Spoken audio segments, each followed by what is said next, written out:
Olá, tudo bom? Eu sou o Léo, professor e plantonista de Geografia do Poliedro, e hoje estou aqui com vocês para responder a questão número 15. Estamos no capítulo 1 da frente 1, livro 1. A página é a página 39. E a questão que nós vamos resolver, desculpem, a questão número 15, a questão da Unicamp, tudo bem? É uma questão que discute, na verdade, a linha internacional de mudança de data. Nós temos um breve trecho aí de uma obra do Humberto Eco, que vai discutir justamente essa questão, ok? E aí, nas três partes aí da questão, ele vai perguntar justamente algumas características, algumas condições associadas a essa questão da linha internacional de mudança de data, especificamente na primeira e na segunda parte, na parte A e B da questão, bem? Então vão ser essas duas partes, aquelas que nós vamos resolver. A terceira parte da questão é uma parte mais vinculada a fuso horários por si só, é um cálculo relativamente simples, tudo bem? Então nós vamos discutir especificamente a parte A e a parte B da questão, belezinha? Bom, antes da gente dar uma olhada nas afirmações, eu gostaria de mostrar para vocês algumas imagens aqui para a gente facilitar um pouco o entendimento deste assunto. Então, seguinte, observem aqui comigo este mapa que vai falar dos fusos horários, tudo bem? Nós temos aqui a divisão do Sistema Internacional de Fusos Horários. Lembrando, né, a definição do Sistema Internacional utiliza como referência, como zero longitudinal, o meridiano de Greenwich, tudo bem? Que passa aqui especialmente pela Inglaterra e por parte do continente africano. Beleza? E a partir dessa linha, deslocamentos para o leste ou para o oeste vão ter eventualmente, né, variações nos seus horários de acordo com esse sistema. Então, é aquela lógica. Se eu cruzo a linha que delimita um fuso em relação a outro, no sentido leste, eu adiciono uma hora a cada fuso percorrido. No sentido oeste, eu subtraio uma hora a cada fuso percorrido. Tudo bem? Então, vale aqui aquela mesma lógica. Vamos pegar esse sistema aqui, este mapa que demonstra o Sistema Internacional de Fusos Horários, e vamos colocar duas referências nele, aliás. Nós vamos colocar aqui um ponto A no extremo oeste, no extremo ocidental, ok? E um ponto B aqui no outro lado, no extremo leste, no extremo oriental. Então, o ponto A ele estaria justamente neste local, do extremo oeste, local em que os fusos são sempre os mais atrasados possível, ok? Então aí nós teríamos menos 12 horas no último fuso para o oeste, ok? Se você quiser algumas referências de locais próximos, temos aqui dois estados norte-americanos, o Alasca e o Havaí, principalmente, ok? Estamos próximos, portanto, ao continente norte-americano. Por outro lado, o ponto B corresponde justamente ao extremo leste, local este que os fusos são sempre os mais adiantados possível, ok? Então, no caso, 12 horas a mais em relação ao meridiano de Greenwich. Como locais, como referências geográficas próximas, nós temos dois países da Oceania, a Austrália, que não está tão próximo assim, mas é um país de grande destaque dessa região, vale como referência, ok? Mas principalmente a Nova Zelândia, que está aqui, né, rente à linha que estabelece a delimitação do fuso, ok? E também temos um pedaço do território da Rússia, aqui no extremo leste da Rússia, região aqui da Sibéria Oriental, ok? É também um território importante desta região, você também pode utilizar como referências. O que é a tal da linha internacional de mudança de data? A linha internacional de mudança de data, ela é exatamente a linha que se estabelece entre os pontos A e B que a gente vê no nosso mapa, tudo bem? A linha internacional de mudança de data, ela é estipulada sobre o meridiano 180 graus. Então, se você está de um dos dois lados desta linha, você tem uma diferença de 24 horas em relação ao lado oposto, ok? É basicamente essa a ideia. Por que uma diferença de 24 horas? Aqui a gente pode pensar no seguinte raciocínio. Observando essa imagem, a gente constata que os pontos A e B eles estão muito próximos um em relação ao outro. Apesar de, nessa outra imagem, a gente ter a impressão de que eles estão muito distantes um em relação ao outro. O que você pode considerar? O deslocamento do ponto A, por exemplo, em direção ao ponto B, ele vai ser um deslocamento em metros, né, relativamente curto, ok? Agora, do ponto de vista dos fusos horários, é como se eu estivesse me deslocando ao longo dos 24 fusos no sentido leste, ok?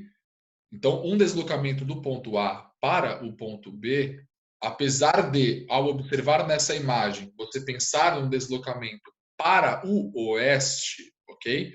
Você olha essa imagem aqui, você tem o norte, o sul, o leste e o oeste. Você pensa no deslocamento de A para B como deslocamento no sentido oeste. Tudo bem, vale esse raciocínio. Mas não pense no sentido oeste ou leste na linha de mudança de data, por quê? Porque se você for pensar nessa lógica, ou para um deslocamento no sentido oeste, eu tenho que subtrair horas. E aí você vai se confundir, porque como a gente viu, né, o ponto B, na verdade, corresponde ao local mais adiantado.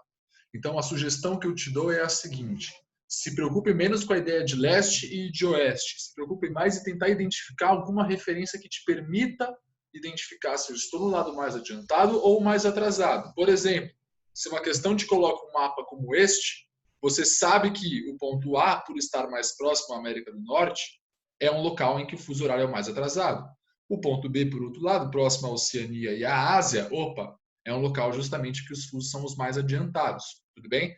Então, para a gente entender esse raciocínio, se eu saio de A e vou para B, é como se eu estivesse me deslocando ao longo de todo o planeta no sentido leste. São 24 fusos para o leste, são, portanto, 24 horas que eu adiciono no meu relógio. De B para A, eu estaria me deslocando aparentemente no sentido leste, tudo bem. Mas, na verdade, o que eu estou fazendo é me deslocando, né? É como se eu estivesse, na verdade, me deslocando e, ao longo de todos os 24 fusos no sentido oeste. Opa, 24 fusos para o oeste são 24 horas que eu devo subtrair do meu relógio. Tudo bem? Então, novamente, de A para B, adiciono 24 horas. De B para A, subtraio 24 horas no meu relógio.